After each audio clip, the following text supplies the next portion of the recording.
Dès les premières secondes, le message est clair. Cet hiver, il va falloir éteindre ses appareils ou réduire sa consommation.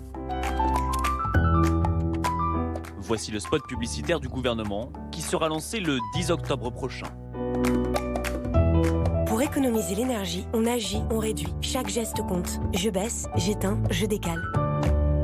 Tout à l'heure, Elisabeth Borne détaillera les mesures du plan de sobriété pour faire des économies d'énergie.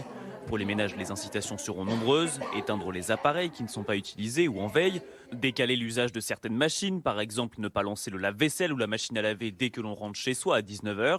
Mais aussi baisser la température du chauffage à 19 degrés dans les pièces principales et même 17 degrés dans les chambres. Est-ce qu'on a vraiment besoin de chauffer une pièce pendant qu'on dort sous la couverture ? Moi, je pense que c'est juste du bon sens. C'est un peu difficile. Sinon, il faudrait dormir avec plusieurs couettes. Un investissement dans des couettes et dans des pyjamas bien chauds. Dès janvier, le gouvernement va également donner un bonus de 100 € aux Français qui pratiqueront le covoiturage. Pour les professionnels, les incitations seront aussi nombreuses. Les entreprises devront obligatoirement éteindre leurs enseignes et publicités lumineuses entre 1 h et 6 h du matin. L'éclairage public pourra aussi être concerné. Dans les administrations, les fonctionnaires seront fortement encouragés à travailler depuis chez eux. L'indemnité télétravail sera revalorisée de 15 %. Autre mesure, il n'y aura plus d'eau chaude dans les sanitaires et les fonctionnaires devront réduire leur vitesse sur les routes. Enfin, le monde du sport sera aussi concerné. Plusieurs fédérations sportives se sont engagées à réduire le temps d'éclairage des stades.